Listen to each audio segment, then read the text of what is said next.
En 96, donc le président a été élu. Et là, c'est ça là le chamboulement. Hein. Donc il veut tout il veut tout refaire. Il veut tout refaire, donc des audits, réorganisation, licenciement économique pour faire des économies. Et puis, fin de compte, on se rend compte que ça n'a pas tenu. Ensuite, ils ont réembauché un autre cadre qui était le responsable marketing et communication, que j'ai commencé à travailler pour lui. Donc, je travaillais pour le secrétaire général adjoint et j'ai commencé à travailler pour lui. Et là, cette période-là, ça s'est très bien passé. Je le trouvais passionnant et passionné parce qu'il faisait. Il y avait énormément de choses à faire. On n'avait pas de service communication. C'était tout nouveau. Et lorsqu'il est arrivé, il y avait plein de choses à faire. La plaquette de présentation de la fédération, des affiches, des documentations, etc. Il y avait énormément de choses à faire. Il était très exigeant dans le travail, la perfection, tout ça. Mais moi, j'aimais bien. Pour moi, ce qu'il y a, c'était un peu plus long. Puis tout d'un coup, il y a eu toute cette période où les secrétaires se sont succédés, où j'étais obligée aussi de travailler pour le secrétaire général. Et le président, ça faisait 3-4 cadres. Et là, peut-être que à ce moment-là, la surcharge de travail a fait que je ne pouvais pas donner satisfaction à tout le monde. On m'a surchargée de travail, et ça, je l'affirme. Surchargée de travail, je n'arrivais pas, en fin de compte, à satisfaire tout le monde parce qu'il fallait passer du coq à l'âne sans arrêt, parce qu'il y avait tous les appels téléphoniques à gérer, tous les comptes, les rapports à taper, les courriers, En plus, ils se sont lancés à ce moment-là dans des formations commerciales. J'ai l'impression qu'ils se servaient un petit peu de moi, parce que ça n'allait pas, si les objectifs n'étaient pas atteints. Bah oui, mais moi, j'ai pas de secrétaire, je n'ai plus de secrétaire, moi, je n'ai pas de secrétaire. Un document, le président leur demandait un truc pour un tel jour, ils attendaient toujours la dernière minute. Ah, mais c'est à la frappe, j'ai pas de secrétaire. Donc c'était Maria qui n'avançait pas, qui ne faisait pas son travail. Moi, je me suis trouvée au milieu de ces trois personnes-là, tiraillées, au bout d'un moment, tiraillées par l'un, par l'autre. C'était moi d'abord, l'autre moi d'abord. Et c'était vraiment pas facile à vivre pour moi. On m'a demandé tout. J'étais polyvalente. C'était aller acheter des sandwichs, c'était aller faire des courses, parce qu'il y allait y avoir des réunions, qu'il fallait leur servir le café. C'était faire la vaisselle, faire le café, servir le café. C'était faire tout, quoi. C'était faire la secrétaire, la femme de ménage,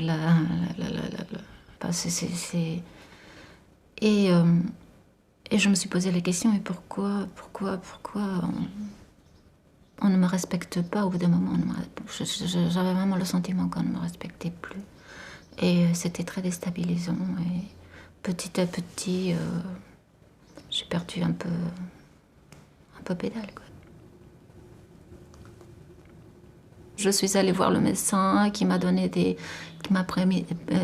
prescrit des petits cachets. Donc après, ça allait un peu mieux, mais le stress, la fatigue, la peur de perdre son emploi, ça a été très dur à vivre. Et le responsable marketing et communication qui était très très exigeant, si son travail n'était pas vraiment fait, il me fixait une heure, il fallait que ce soit prêt à partir. Et comme j'avais des tas d'autres choses à faire, tous les appels téléphoniques à gérer, etc., parfois c'était pas prêt et ça pouvait attendre le lendemain. Un jour, pareil, c'était au mois d'août. Il est parti à midi, vers midi, il est revenu vers 3h et il m'a dit mon courrier est parti. C'était un mailing qu'il fallait que ça parte.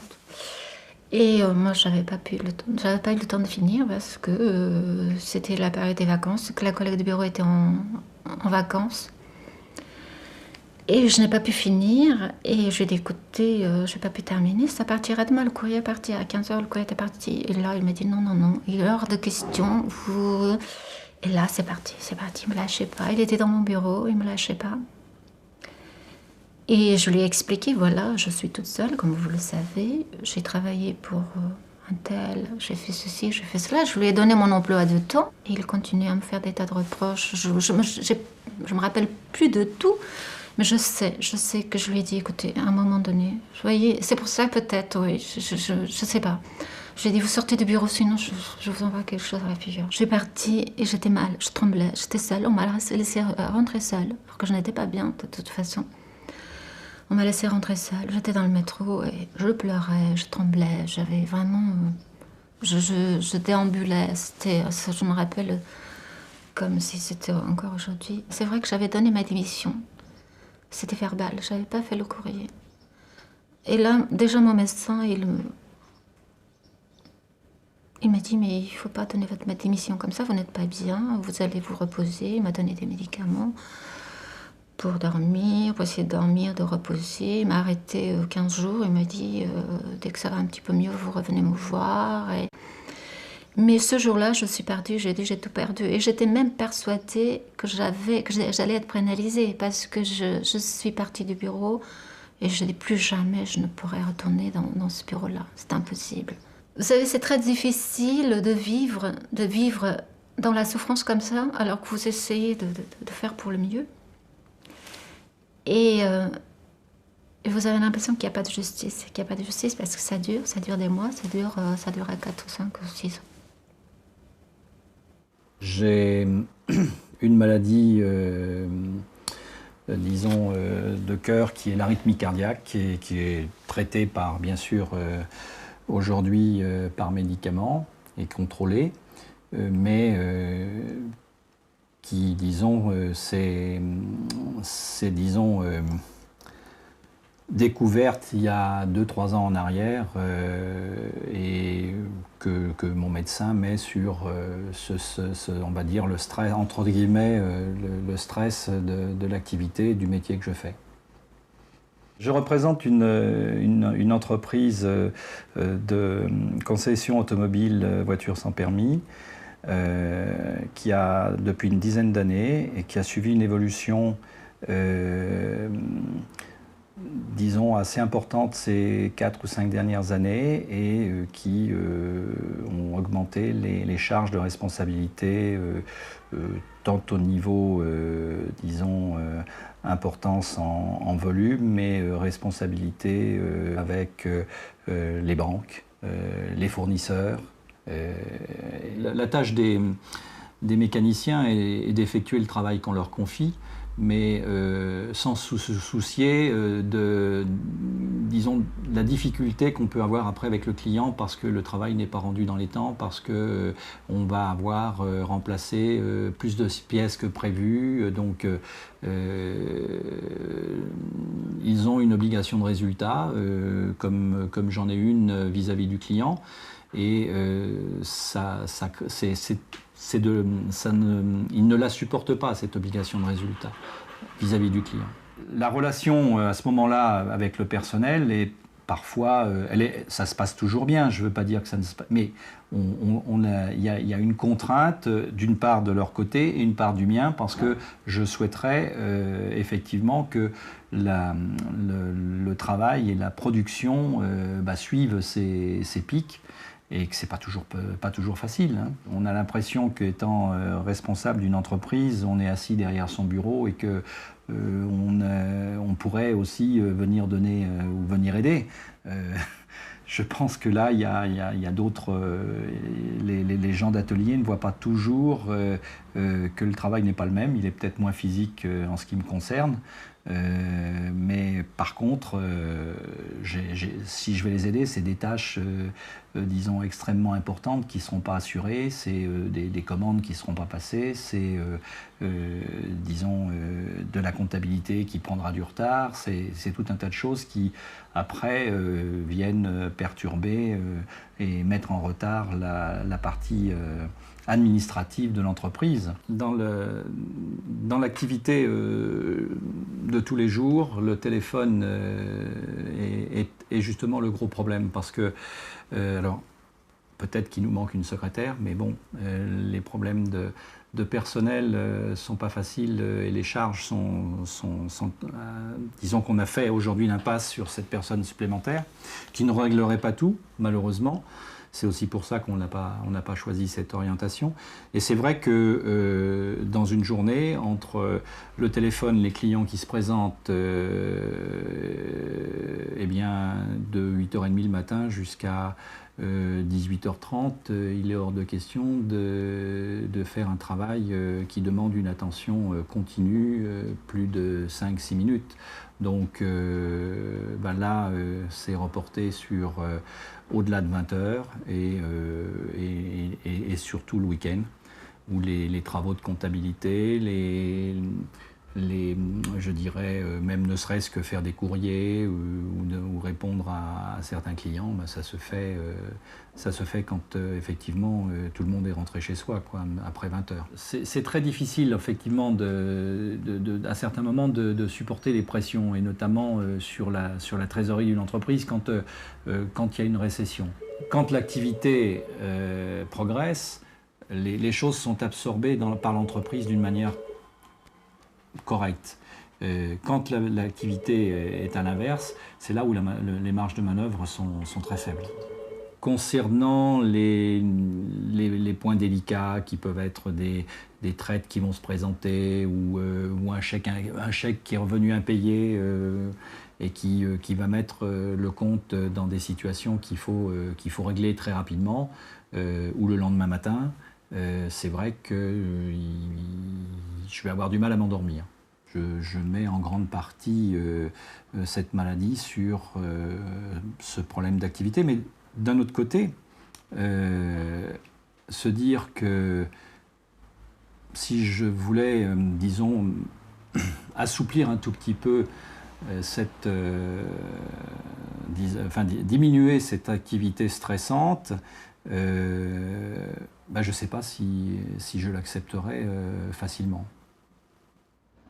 Donc dans les deux interviews que nous venons de voir, on a un cas, celui de l'assistant de direction, qui est un cas du secteur tertiaire, et un cas donc d'un garage de voitures, concessionnaire à garage de voitures, qui est du secteur secondaire. Et on voit derrière les deux interviews que les déterminants du stress au travail et les mécanismes qui sont en jeu sont identiques. D'un côté, nous avons des questions de contexte de changement, de réorganisation du travail, d'intensification des contraintes et d'impossibilité petit à petit, progressive certes, de les gérer par absence de moyens et par absence de marge de manœuvre. Et de l'autre côté, nous avons exactement la même chose, des évolutions du chiffre d'affaires, des évolutions des effectifs probables, des évolutions des responsabilités, un contexte de changement, bref, d'évolution, avec une organisation de travail qui se modifie aussi, et avec des difficultés nouvelles, notamment les difficultés de trésorerie, puisqu'il insiste beaucoup là-dessus, qui, elles aussi, deviennent de plus en plus difficilement gérables, parce que les marges de manœuvre vis-à-vis des banques n'existent pas. Elle dit, je crois, à un moment, il fallait passer du coq à l'âne tous les jours. Donc, probablement, derrière cette expression-là, des priorités pas très claires, des interruptions de tâches, des interférences de tâches, des tâches accomplies pour un directeur qui, avant même d'être finies, sont remplacées par des tâches à accomplir pour l'autre.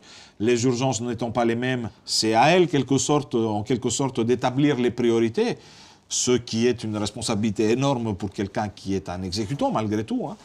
Donc, elle a de l'autonomie, et quelqu'un qui a cette possibilité-là, gérer les priorités de ces trois responsables, est forcément autonome. Mais c'est une autonomie qui ne se traduit pas dans les moyens, qui ne se traduit pas dans les marges de manœuvre, et qui, au contraire, compte tenu du contexte et compte tenu de la charge de travail, du nombre de tâches qu'elle a à accomplir, devient un handicap. Elle n'a pas les moyens pour transformer cette autonomie en marge de manœuvre qui permettent de gérer les contraintes et atténuer son stress, et lui permettre, parce que ce n'est pas seulement l'atténuation du stress, lui permettre de maintenir sa performance à un niveau acceptable pour elle et pour les autres.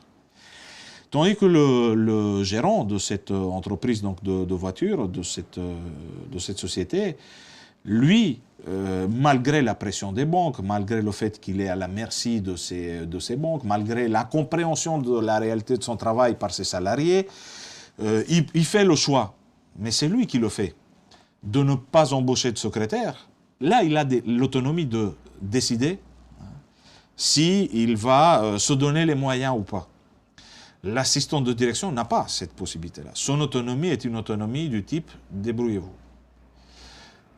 Sans les moyens, débrouillez-vous, égale situation ingérable par le salarié. Ce n'est pas le cas du gérant. Où là, c'est un choix. Donc, et cette pathologie cardiaque traitée de ce chef d'entreprise, attribuée au stress par son médecin et par lui-même, on le voit dans le film, ne suffit pas pour détruire, pour atténuer, pour gâcher le plaisir et l'accomplissement qu'il a au travail. Malgré les insomnies, malgré... pourquoi? Parce que les marges de manœuvre et les moyens dépendent de lui. C'est-à-dire qu'il a le contrôle. En tout cas, il a le sentiment d'avoir le contrôle. Tandis que de l'autre côté, l'assistante de direction, au moment où elle craque, eh bien, elle craque non pas parce que forcément la situation est infiniment plus stressante, mais parce qu'elle n'a plus le contrôle. Elle arrive à un stade où elle s'aperçoit qu'elle n'a plus les ressources pour gérer, qu'elle ne peut plus gérer. Elle ne voit pas quelle est la stratégie qui lui permettrait de s'en sortir. Elle ne voit pas sur quel collectif pourrait s'appuyer. Et donc, à ce moment-là, elle est seule au monde face au problème et sans marge de manœuvre pour le gérer. Je ne pense pas qu'un stage de gestion de stress pour cette assistante de direction lui permettrait de s'en sortir. Elle aurait toujours la même charge de travail, les mêmes ordres contradictoires, les mêmes conflits avec les trois personnalités qui la dirigent, la même impossibilité d'agir en fonction des urgences, des priorités, des charges qui lui sont attribuées.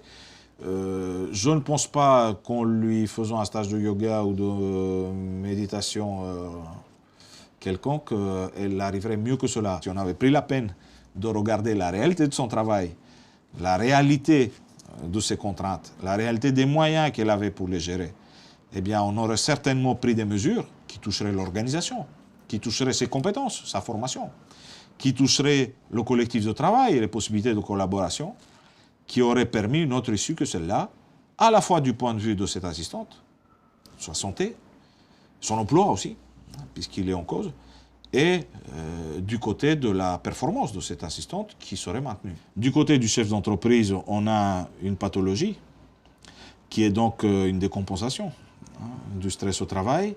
Il paye de sa personne, il paye un prix pour pouvoir continuer à travailler. Il dit ne pas savoir s'il serait capable de s'en passer. Qu'est-ce que c'est la prévention? Lui apprendre à gérer ses insomnies, en faisant la compta éventuellement.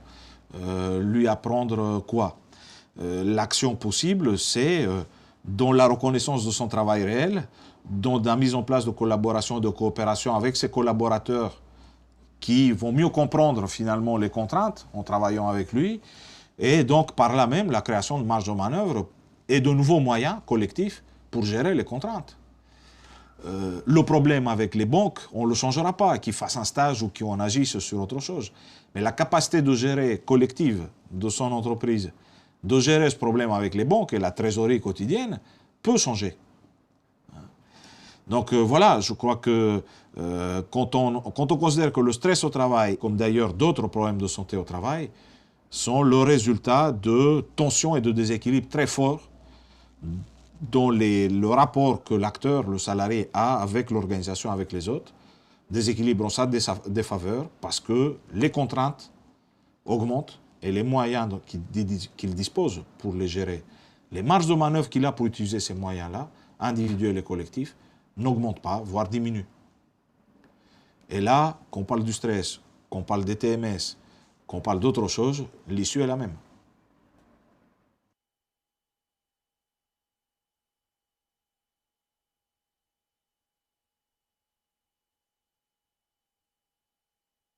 Ma condition de mutation, c'était de pratiquer à quelques licenciements, hein, donc dans le nouveau magasin, dans la nouvelle entreprise.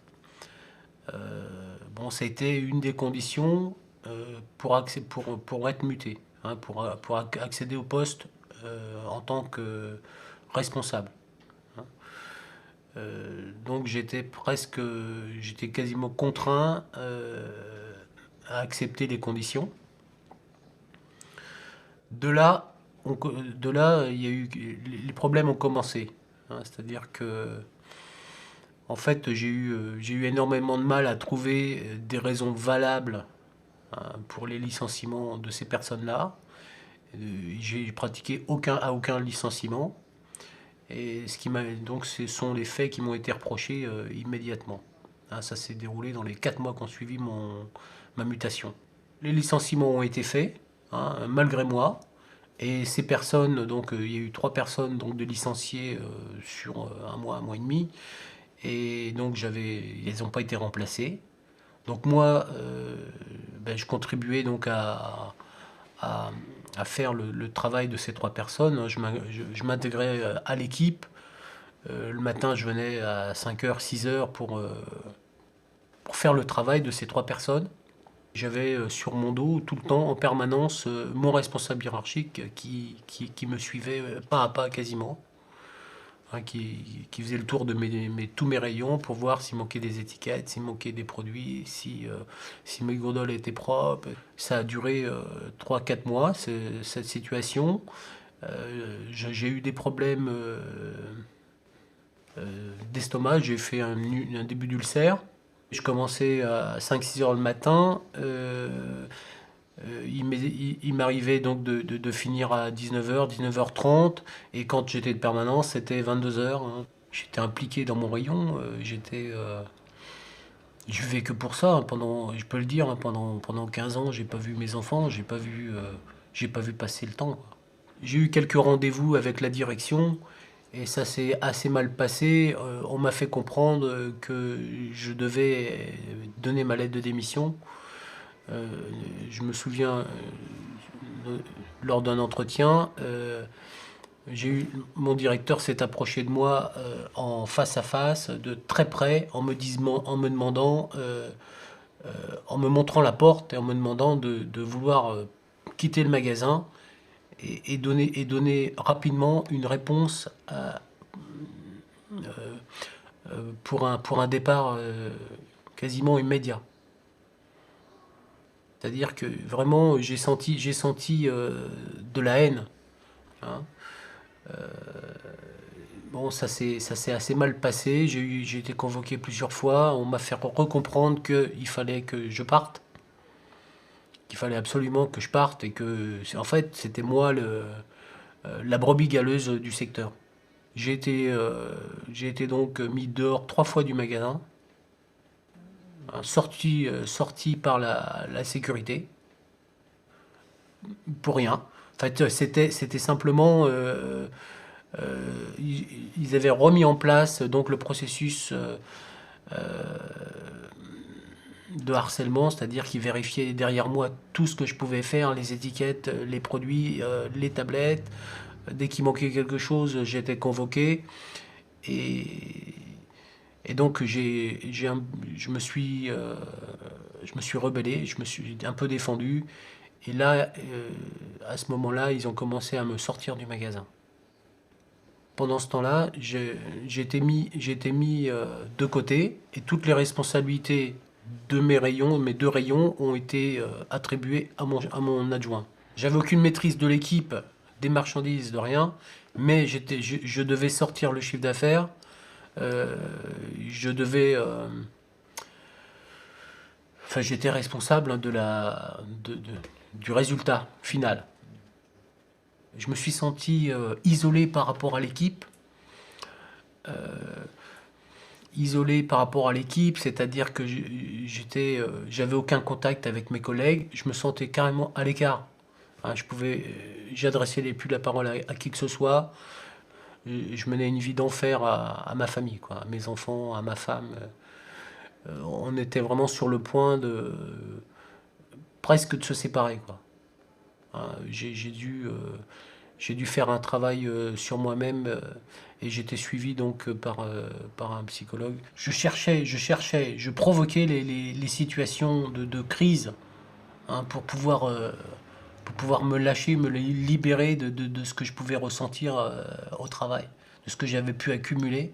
Je me sentais à la fois victime et coupable. Enfin, je dirais même plus coupable qu'autre chose, parce que je ne comprenais pas pourquoi j'étais arrivé à cette situation-là. Je ne pouvais pas accepter le fait de quitter cette société-là. Euh, J'étais vraiment... comment... J'étais vraiment acculé. C'est-à-dire que la seule solution pour moi, c'était de quitter, mais ce n'était pas quelque chose de voulu. Dans ces sociétés-là, on renouvelle sans cesse euh, l'organisation, les managers, et à un moment donné, on arrive au bout du chemin. C'est-à-dire que vous ne pouvez pas forcément évoluer vers un autre poste, et vous devenez encombrant, vous devenez gênant pour l'entreprise. Hein, donc oui, je pense, c'est une politique euh, de nettoyage. Hein. On va dire le terme, c'est du nettoyage pur et simple. C'était impossible pour moi d'en parler parce que j'étais sensible par rapport à la situation, et que bon, je pouvais. Euh, ben, bon, il m'est arrivé de pleurer par rapport à quand j'en parle. Bon, je suis assez touché par rapport à ça. Dans le temps, on se dit, ah oui, effectivement, ça a commencé là. Mais sur le moment, on ne peut pas s'en rendre compte. C'est assez difficile. Et le faire comprendre à son entourage, alors là, je crois que c'est encore... c'est ce qu'il y a de plus difficile encore. J'essaye de me réorienter donc dans un autre secteur d'activité. Euh, je crois... Enfin, j'arrive tout juste à pouvoir à sortir un peu du trou, c'est-à-dire j'envisage vraiment une autre profession, et, et cette expérience, cette formation d'un an m'a permis de rebondir par rapport à la situation antérieure, à la situation de crise.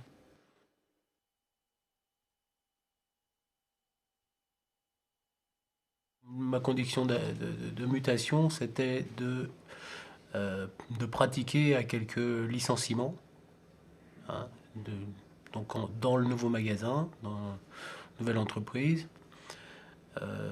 Bon, ça a été une des conditions pour être muté, hein, pour accéder au poste en tant que responsable. Hein. Donc j'étais quasiment contraint à accepter les conditions. De là, il y a eu les problèmes ont commencé. Hein, c'est-à-dire que, en fait, j'ai eu énormément de mal à trouver des raisons valables, hein, pour les licenciements de ces personnes-là. J'ai pratiqué aucun licenciement. Et donc, ce sont les faits qui m'ont été reprochés immédiatement. Hein, ça s'est déroulé dans les 4 mois qui ont suivi ma mutation. Les licenciements ont été faits, hein, malgré moi. Et ces personnes, donc il y a eu 3 personnes donc, de licenciées sur un mois et demi. Et donc elles n'ont pas été remplacées. Donc moi, je contribuais donc à faire le travail de ces 3 personnes. Je m'intégrais à l'équipe. Le matin, je venais à 5h, 6h pour faire le travail de ces 3 personnes. J'étais impliqué dans mon rayon. Je vivais que pour ça. Je peux le dire, hein, pendant 15 ans, j'ai pas vu mes enfants, j'ai pas vu passer le temps. Quoi. Je commençais à 5-6 heures le matin. Il m'arrivait donc de finir à 19h, 19h30, et quand j'étais de permanence, c'était 22h. Hein. J'avais sur mon dos tout le temps, en permanence, mon responsable hiérarchique qui me suivait pas à pas quasiment, hein, qui faisait le tour de tous mes rayons pour voir s'il manquait des étiquettes, s'il manquait des produits, si mes gondoles étaient propres, enfin bon, ça a duré 3-4 mois, cette situation. J'ai eu des problèmes d'estomac, j'ai fait un début d'ulcère. J'ai eu quelques rendez-vous avec la direction, et ça s'est assez mal passé. On m'a fait comprendre que je devais donner ma lettre de démission. Je me souviens, lors d'un entretien, mon directeur s'est approché de moi en face à face, de très près, en me demandant, en me montrant la porte et en me demandant de vouloir quitter le magasin et donner rapidement une réponse pour un départ quasiment immédiat. C'est-à-dire que vraiment j'ai senti de la haine, hein. Bon, ça s'est assez mal passé. J'ai été convoqué plusieurs fois. On m'a fait recomprendre qu'il fallait que je parte, qu'il fallait absolument que je parte et que, en fait, c'était moi la brebis galeuse du secteur. J'ai été donc mis dehors 3 fois du magasin, hein, sorti par la sécurité, pour rien. En fait, c'était simplement... ils avaient remis en place donc le processus de harcèlement, c'est-à-dire qu'ils vérifiaient derrière moi tout ce que je pouvais faire, les étiquettes, les produits, les tablettes. Dès qu'il manquait quelque chose, j'étais convoqué. Et donc je me suis rebellé, je me suis un peu défendu. Et là, à ce moment-là, ils ont commencé à me sortir du magasin. Pendant ce temps-là, j'ai été mis de côté et toutes les responsabilités de mes 2 rayons ont été attribuées à mon adjoint. J'avais aucune maîtrise de l'équipe, des marchandises, de rien, mais je devais sortir le chiffre d'affaires, je devais... Enfin, j'étais responsable du résultat final. Je me suis senti isolé par rapport à l'équipe. Isolé par rapport à l'équipe, c'est-à-dire que j'avais aucun contact avec mes collègues. Je me sentais carrément à l'écart. Je pense qu'en regardant cet homme parler, très touchant, hein, très enfoncé dans une douleur, il ne faudrait pas imaginer que c'est un cas particulier. Ces harcèlements dits stratégiques, très institutionnalisés dans des entreprises sont beaucoup plus fréquents qu'on ne le croit. Et cet homme décrit avec une particulière acuité finalement tout le processus de mise en place d'une adhésion aux valeurs de l'entreprise sous forme un peu idéologique, hein, finalement, d'adhésion au fond à un hyper-investissement du travail. Il le dit, il y passait toute sa vie, il y a presque perdu sa vie. Et on voit très bien comment à un moment donné, on en arrive à lui demander un cran plus loin, de passer non plus au rôle de commercial ou de cadre d'un rayon, mais véritablement au rôle de fossoyeur, de killer, c'est-à-dire d'accepter un cran plus loin sous forme de promotion, c'est présenté comme tel, d'être là en tant que travailleur pour en licencier d'autres. Tous ces comportements sont de véritables techniques. Ce ne sont pas des comportements improvisés, hein. Il ne s'agit pas là de rencontres avec quelques personnes dites perverses ou cruelles. Dans certaines entreprises, on utilise la technique de l'interrogatoire policier.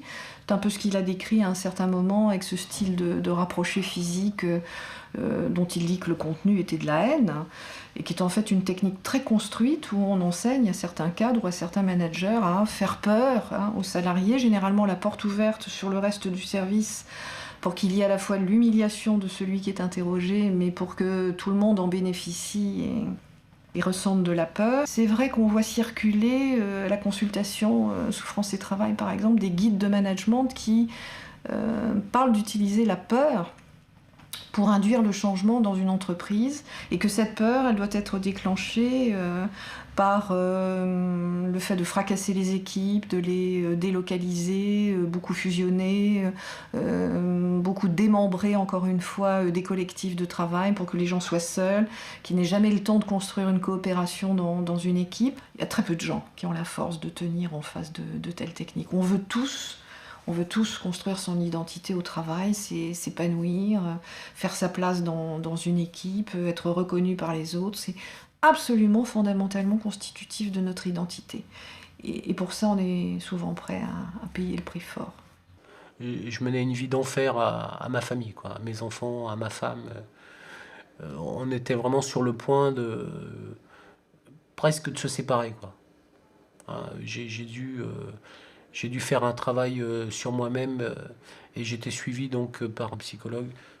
Je cherchais, je provoquais les situations de crise, hein, pour pouvoir me lâcher, me libérer de ce que je pouvais ressentir au travail. C'était impossible pour moi d'en parler parce que j'étais sensible par rapport à la situation et que je pouvais... ben, bon, il m'est arrivé de pleurer par rapport à... Quand j'en parle, je suis assez touché par rapport à ça.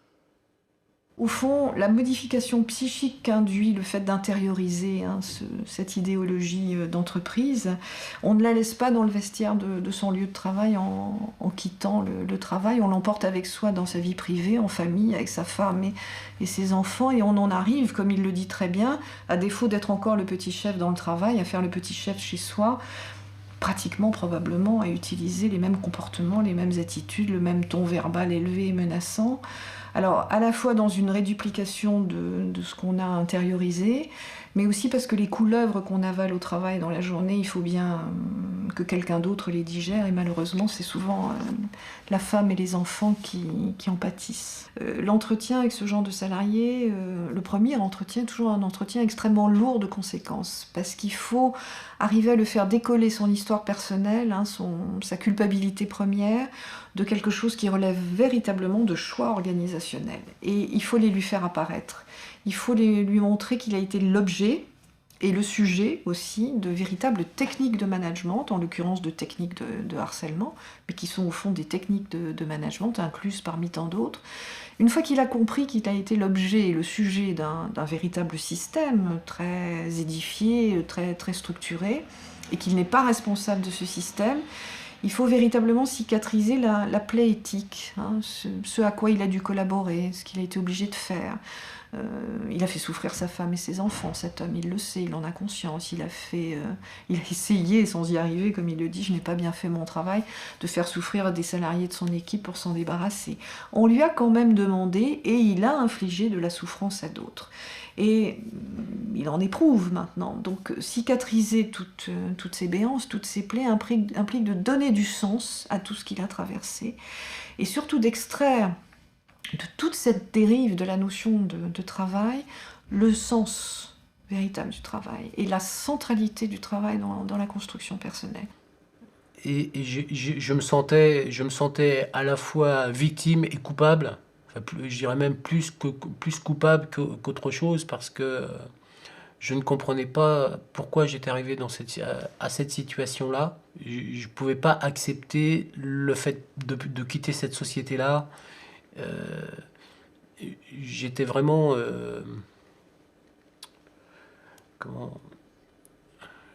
acculé. Dans ces sociétés-là, on renouvelle sans cesse l'organisation, les managers, et à un moment donné, on arrive au bout du chemin. C'est-à-dire que vous ne pouvez pas forcément évoluer vers un autre poste, et vous devenez encombrant, vous devenez gênant pour l'entreprise. Donc oui, je pense que c'est une politique de nettoyage. On va dire le terme, c'est du nettoyage pur et simple. Dans le temps, on se dit, ah oui, effectivement, ça a commencé là. Mais sur le moment, on ne peut pas s'en rendre compte. C'est assez difficile. Et le faire comprendre à son entourage, alors là, je crois que c'est encore...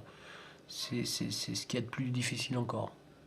Je pense que dans 90% des cas, on tombe sur des dysfonctionnements organisationnels qui dérapent et qui se transforment en harcèlement. Dans 90% des cas, on est dans du harcèlement stratégique, comme cet homme vient de le décrire de manière exemplaire et avec courage. Harcèlement transversal aussi, quand toute une équipe se ligue contre un bouc émissaire, qui est souvent celui qui est le plus authentique sur l'exécution du travail, qui ne lâchera pas sur les moyens qu'on doit lui donner et les conditions de travail dans lesquelles il effectue ses tâches pour que le travail soit bien fait. Le harcèlement dépasse de loin l'histoire du pervers et de la victime.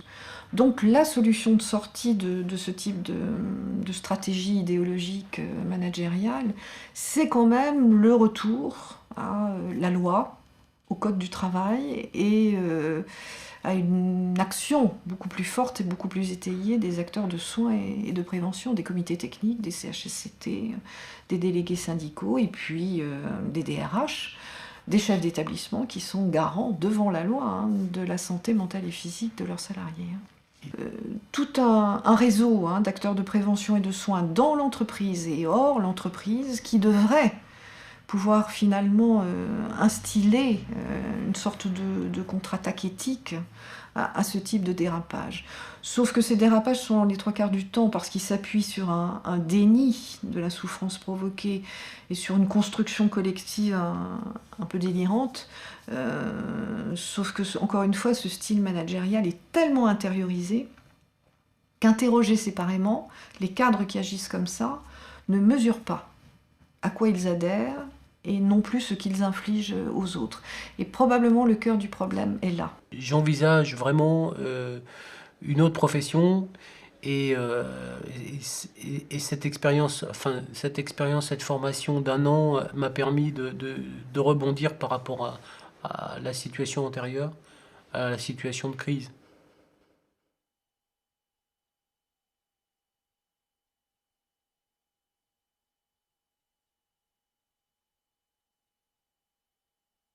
J'ai reçu un allocataire, on appelle ça, donc un monsieur qui venait pour percevoir l'allocation logement. Au vu de son dossier, il me manquait une quittance de loyer, pour lequel je lui ai dit, donc il me manque cette quittance de loyer, rapportez-moi cette quittance afin que je puisse régulariser vos droits. Ce monsieur, bon, apparemment me dit oui, pas de problème, je vous la rapporte dans l'après-midi. Dans l'après-midi, il revient donc avec une quittance de loyer qui n'était pas la bonne, bien sûr. Alors j'ai beau lui expliquer que celle-ci n'était pas valable, qu'au niveau de notre service comptabilité, ça ne passerait pas. Donc là, le ton a commencé à monter en disant que je ne voulais rien comprendre, que ce soit une quittance ou l'autre, que ce soit pareil. Enfin, j'ai essayé au maximum de le calmer, de lui faire comprendre. Et là, il a commencé à déchirer ses papiers, de m'insulter. Donc ma collègue était intervenue en lui disant qu'il fallait qu'il se calme, sinon qu'on allait appeler le commissariat, quoi. Et donc il a voulu partir et au moment où il est revenu, et il m'a balancé l'ordinateur sur moi. Cette personne qui m'a agressée, donc déjà était un petit peu sous l'effet de l'alcool, et de plus elle avait des impayés de loyer. Donc du fait de ces impayés de loyer, elle ne pouvait pas me fournir cette quittance de loyer, mais il ne voulait pas me le dire en fin de compte. Je pense que ça devait être une honte d'avoir des impayés de loyer, et pour lui, comme il ne trouvait pas de solution, il a pris ce prétexte pour défouler sa colère. Lorsqu'il y a des agressions comme ça, pour nous c'est un échec, puisqu'on n'a pas su faire comprendre justement à ces personnes-là que nous étions pas là pour les enfoncer, comme ils disent. Au contraire, mais là, pour les aider, on se sent impuissant, parce que on ne sait plus quoi faire. On ne sait pas gérer la violence, quoi. Donc, notre employeur nous avait donné une journée pour nous remettre, mais c'est au moment où j'ai voulu reprendre ma voiture pour revenir travailler. Là, j'avais une appréhension. C'est le fait de revenir sur le lieu et puis comment ça va se passer, quoi. Est-ce qu'il va de nouveau avoir une agression? Est-ce qu'il va être là? Disons que le travail, après, donc, nous fait oublier un petit peu cette agression, quoi. Mais dès l'instant qu'il y a un allocataire qui, tout de suite, a le ton qui monte, c'est vrai qu'on ne sait plus comment réagir, quoi. Est-ce qu'on doit nous aussi élever le ton? Est-ce qu'on doit le calmer? On ne sait plus du tout comment réagir du tout. On forme une bonne équipe, en général. Dès l'instant qu'on entend le ton qui monte un petit peu, on vient aider notre collègue pour savoir si on peut éventuellement l'aider ou reprendre la personne de façon qu'elle voie un autre interlocuteur Est-ce qu'elle va mieux se calmer, etc. Lorsqu'il y a un cas qui est difficile, on est obligé de l'emmener chez nous. Je ne peux pas, sortir de mon travail, me dire stop, arrête, j'y pense plus.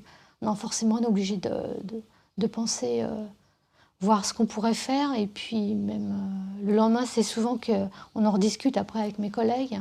Normalement, je dois être qu'administratif, mais on est obligé de rentrer dans le social avec ces familles. On ne peut pas les laisser. Tout ce qui est administratif, c'est pas. Enfin, je me sens pas le courage, moi, personnellement, de lui dire que je suis là que pour remplir les papiers ou lui prendre ses papiers et ne pas l'aider un petit peu moralement, même dans ses démarches au niveau du service social. Oui, il y a beaucoup de familles qui pleurent, oui, énormément. Et lorsqu'on leur donne des réponses négatives, énormément, oui, de gens qui pleurent. Ça nous est arrivé aussi de donner des tickets de métro, de l'argent, pour qu'ils retournent chez eux ou pour qu'ils mangent. Ça nous est arrivé, oui. On est obligé, on est obligé. Parce qu'on ne peut pas faire autrement que par un geste, si on ne peut pas les aider autrement. Donc, au bout d'un moment, il y a un épuisement moral. D'écouter toutes les misères, en fin de compte, tous les malheurs des gens, c'est un épuisement moral, pas physique. Et au bout d'un moment, une personne, même si elle est moins sensible, au bout d'un moment, elle est obligée de craquer. Disons qu'elle ne peut pas accepter, toujours prendre et se forger un mur. C'est pas une carapace, c'est pas... Enfin, je ne connais pas encore de personnes comme ça. C'est vrai que de temps en temps, on aimerait bien prendre un petit peu de distance pour pouvoir se ressourcer, quoi. Et c'est ça qui nous manque un petit peu, parce que là, on reçoit quand même... 5 jours d'affilée tout le temps, on n'a pas du tout de repos entre-temps. Ma hiérarchie est très, très liée aux statistiques, pas la façon... Enfin, disons qu'il y a la qualité aussi, mais ils sont plus liés aux statistiques parce qu'ils ont toujours des chiffres à rendre à la CANS. Et donc, ils y tiennent plus aux chiffres qu'à la qualité de recevoir. Ils estiment que du fait qu'il y a des gens qui attendent derrière, il vaut mieux privilégier recevoir tous les gens, même mal, mais il vaut mieux recevoir tous les gens plutôt que de les faire attendre. On n'a pas l'impression d'être écouté. Puisque tout ce qu'on leur dit, en fin de compte, ça n'aboutit à rien. Il n'y a pas d'amélioration, ne serait-ce que là, on a demandé des travaux. Et je vous dis, on a demandé une réunion à la directrice, elle a dit si je vous dis rien, c'est que tout va bien. S'il y aurait quelque chose de mal, je vous le dirai. Non, c'est pas ça qu'il faut. On lui a fait comprendre que non. Nous aussi, on aimerait bien aussi avoir des remerciements ou une compréhension, enfin quelque chose du travail que l'on a fait. Et à force, on aime même alors rien leur dire, quoi. Mon collègue me dit mais dis rien, ne dis rien. On travaille pour nous, point final. On est presque à leur cacher ce que l'on fait, quoi.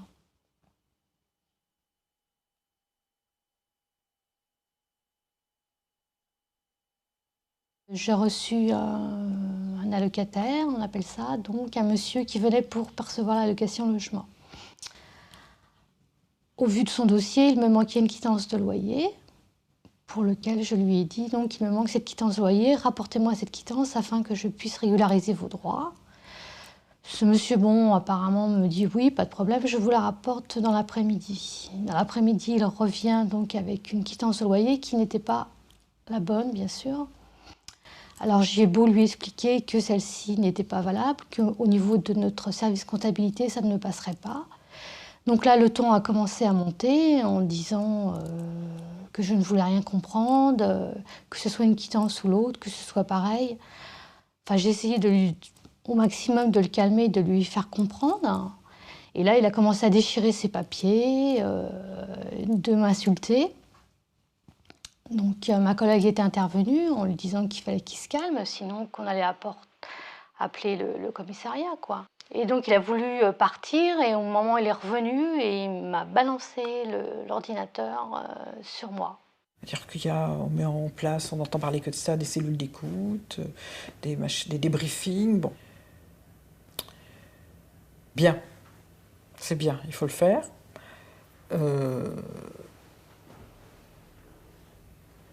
Mais seulement, ça n'est que traiter la partie superficielle du problème.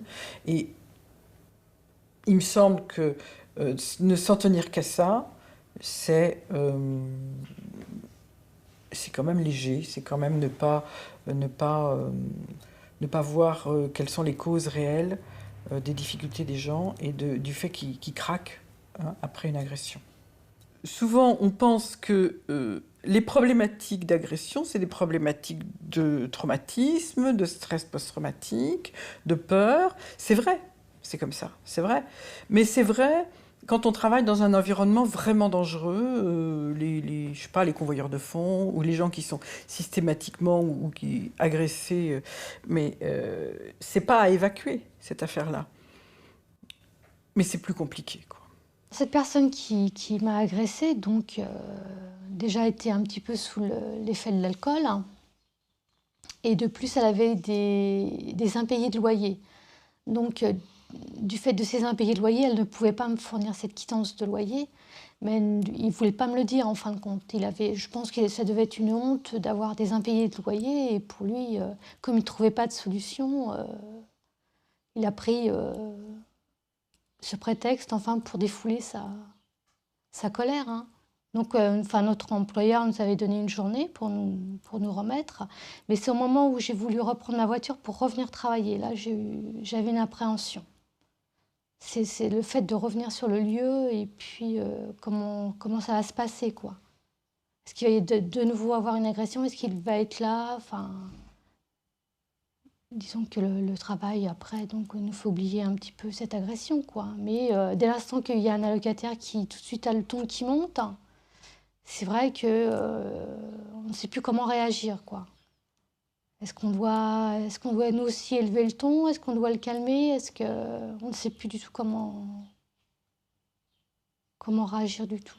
Lorsqu'il y a des agressions comme ça, pour nous, c'est un échec, hein, puisqu'on n'a pas su faire comprendre justement à ces personnes-là que nous étions pas là pour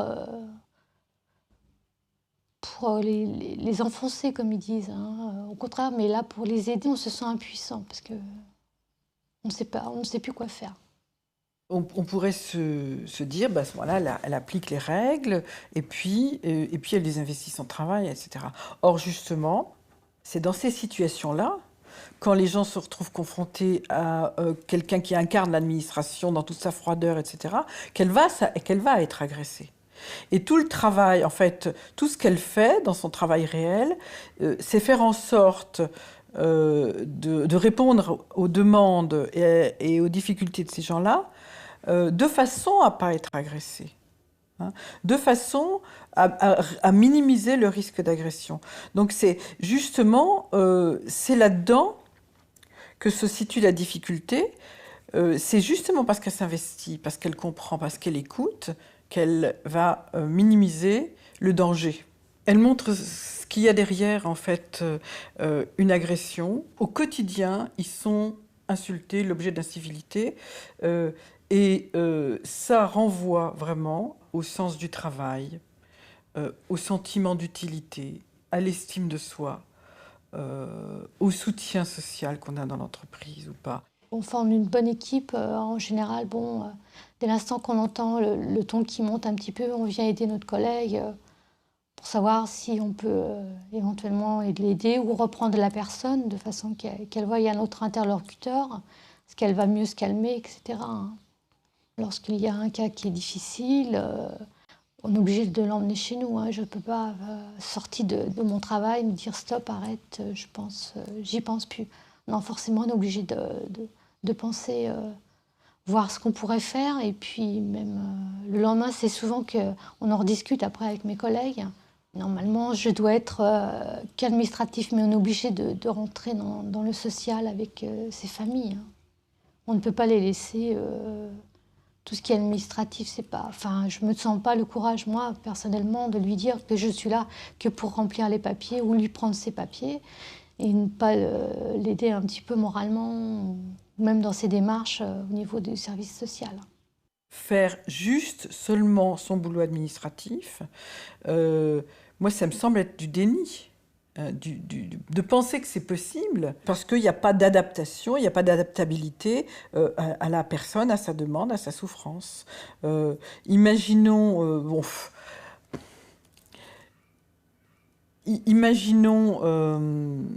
des réponses stéréotypées. Quelqu'un qui vient en pleurs, elle le dit, et une réponse stéréotypée. C'est forcément dans la relation, ça va être explosif, ça. Oui, il y a beaucoup de familles qui pleurent, oui. Énormément. Et lorsqu'on leur donne des réponses négatives, énormément, oui, de gens qui pleurent. Ça nous est arrivé aussi de donner des tickets de métro, de l'argent, pour qu'ils retournent chez eux ou pour qu'ils mangent. Ça nous est arrivé, oui. On est obligé. Parce qu'on ne peut pas faire autrement que par un geste, hein, si on ne peut pas les aider autrement. Donc, au bout d'un moment, il y a un épuisement moral. Hein.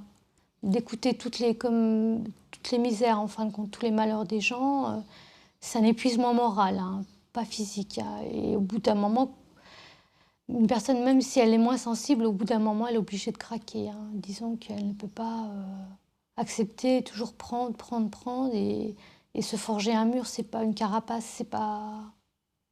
Elle souffre d'impuissance. Hein. Elle souffre de ne pas pouvoir répondre à ces gens qui sont eux-mêmes en difficulté sociale et en souffrance. Et elle est vraiment empathique, quoi. Elle est vraiment dans la compréhension de leurs problèmes. Et ça la fait souffrir, même quelquefois de rajouter, quoi. C'est ça qui me paraît important, c'est ce qu'elle exprime de sa souffrance à elle, qui n'est pas une souffrance liée à la peur. C'est vrai que de temps en temps, on aimerait bien prendre un petit peu de distance pour pouvoir se ressourcer, quoi.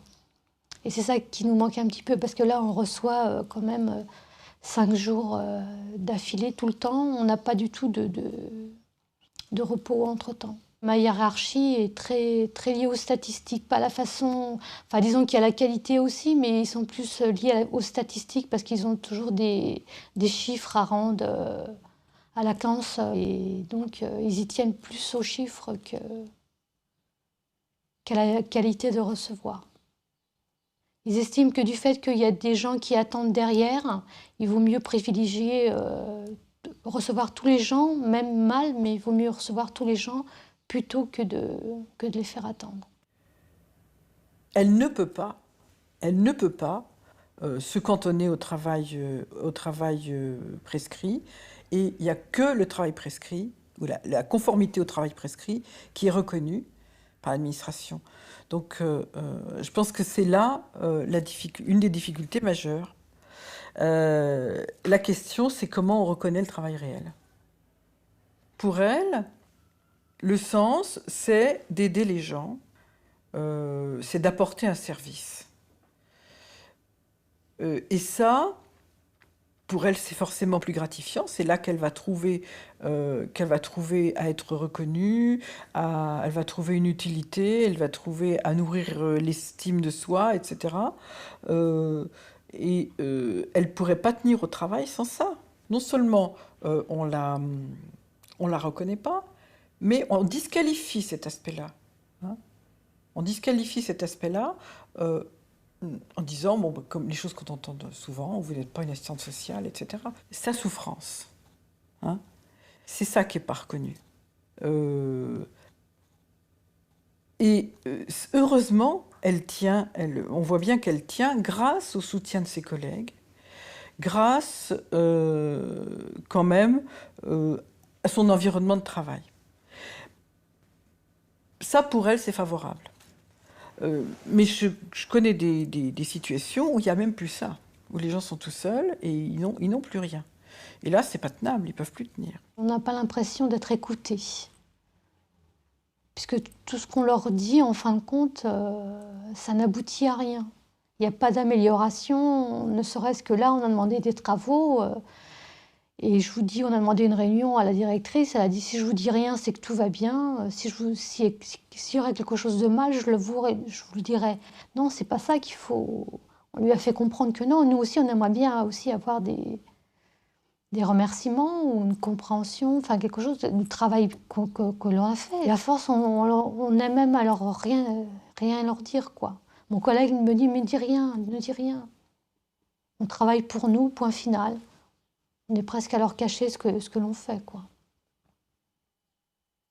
Alors, ce qu'elle dit à la fin, à savoir que finalement on cache tout, on ne dit plus rien, c'est pour moi quelque chose que je constate de façon de plus en plus fréquente.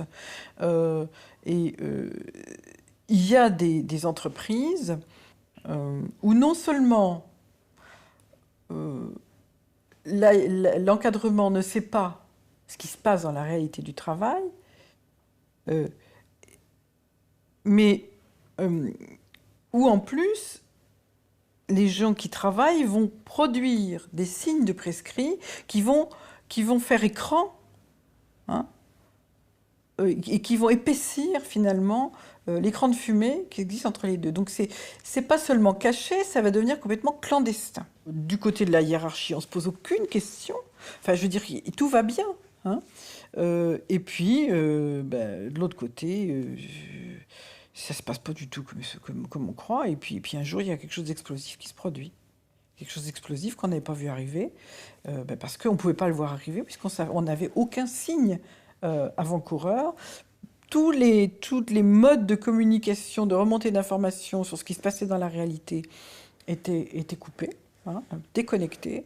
Et puis voilà, un jour, ça explose. J'essaierai quand même de travailler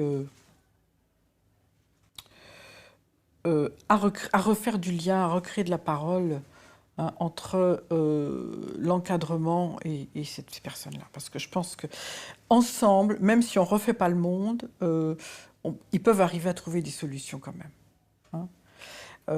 Mais si par exemple, Madame Omoussad, devant cette difficulté-là, avait eu la possibilité d'appeler quelqu'un qui a un pouvoir de décision et qui puisse dire, bon, bah là, vous voyez, peut-être que ça ne serait pas arrivé, ça ne serait pas arrivé là. Donc, si je devais, moi, aujourd'hui, dire quelque chose comme ça, à partir de 10 minutes de film, sur ce que j'ai vu de cette situation-là, moi, je dirais, parlez-vous. Parlez-vous de vos logiques et de vos difficultés, mais bon, et écoutez-vous. L'autre question, c'est aussi de savoir s'il n'y a pas justement un travail à faire avec ces personnes qui sont au front, là, pour qu'elles se disent, j'ai pas forcément à désinvestir mon travail, mais j'ai peut-être à ne pas m'identifier à l'entreprise dans laquelle je suis, que je sois identifiée à mon métier, oui, mais que je sois identifiée à mon entreprise, peut-être pas. L'impuissance, c'est aussi dans ces termes-là qu'il faut la voir. C'est que c'est pas de leur impuissance dont il s'agit, mais c'est de l'inadaptation de l'entreprise ou de l'institution qu'elle représente, hein. Alors, c'est vrai qu'après, c'est vécu sur le plan personnel, mais c'est quelque chose qui est de l'ordre du travail et pas de l'être. Et j'ai peut-être pas forcément à répondre de tous les dysfonctionnements de mon entreprise. Vous voyez, c'est peut-être à ce niveau-là qu'il faut voir, qu'il faut analyser la question de l'impuissance. C'est que à elles toutes seules, elles vont pas vider l'océan avec une petite cuillère.